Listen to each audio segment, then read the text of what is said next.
News Center 7's I-Team has uncovered questions about the handling of a rape case by the Montgomery County Prosecutor's Office. Two sources have told us the FBI is now looking into the case against now former Assistant Prosecutor John Amos. He's facing 5 felony assault charges for an alleged crime dating back almost a decade. News Center 7's Mike Campbell has been digging into the case to learn more about it. Mike, you just got your hands on 2 pieces of paper that shed new light on all of this. Well, that's exactly right, Cheryl. News Center 7 was the first to tell you about the sexual assault charges against the former Assistant Montgomery County Prosecutor. It's a convoluted case that is already 9 years old, and this paperwork uncovers new information.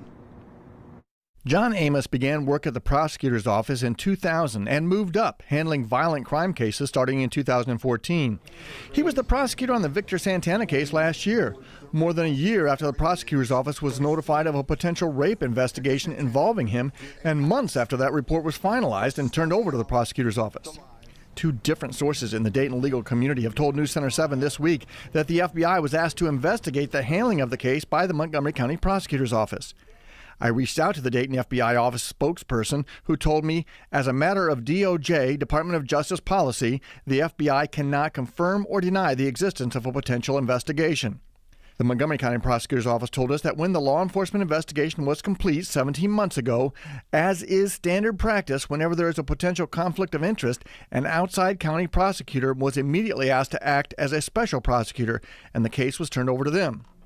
We confirmed a Hamilton County prosecutor began the legal review, but the Montgomery County prosecutor claims that that prosecutor left the office and they were informed by Hamilton County that they did not have proper staffing to move forward. So the case was apparently moved to a Lucas County prosecutor. The Lucas County prosecutor confirmed to me that the Montgomery County Sheriff's Office did the law enforcement investigation, so I went there to obtain the report, but received only 2 pages. I was told that the case requested is still active. At this time, we can only release the initial case narrative. That report directs detectives to investigate a possible rape. While it is light on details, it does confirm the prosecutor's office statements that the complaint came in June of 2020. It also lists the time of the alleged offenses as between April 19 and April 26th of 2013.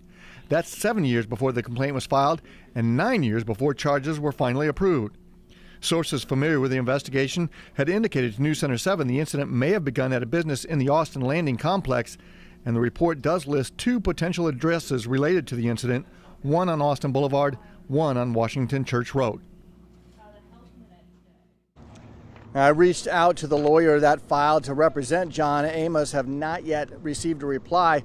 That lawyer also filed this motion, which is a motion to seal all court records in this case. That motion has not yet been ruled on. Meanwhile, John Amos is scheduled to make his first court appearance next week. Reporting live in downtown Dayton, Mike Campbell, News Center 7.